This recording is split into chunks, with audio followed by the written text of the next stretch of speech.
All right, now let me show you how to finger your flute, okay? How to put your fingers on the flute and where to put your fingers, okay?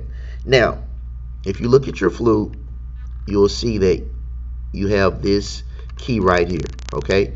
You do not press this key with your fingers, all right? You skip this very first key here at the top and you go to the next one, and this is where your first finger will go, okay? And then you see this little key right here, you skip that one too, and your second finger goes to the next one right there, okay?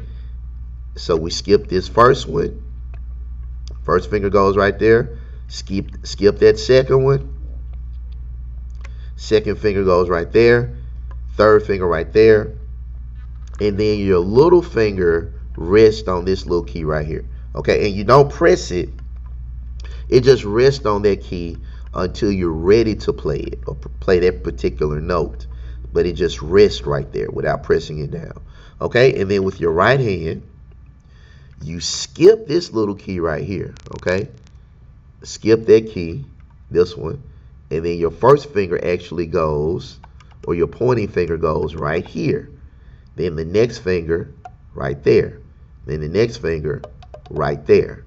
And then your little finger plays these keys down here. Okay? But you don't press them down. You just let your little finger rest there. And I like to turn it towards me a little. It makes it feels like a more comfortable position like that, as opposed to it being perfectly straight and I'm like that. Okay, I turn it this way a little bit. Okay, and then we hold it with our 3-point system.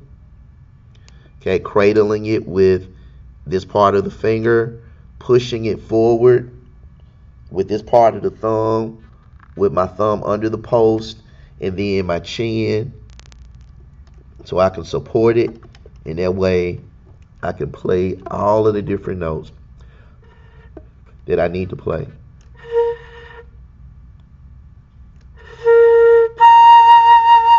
Okay, and this is the proper way to finger your flute.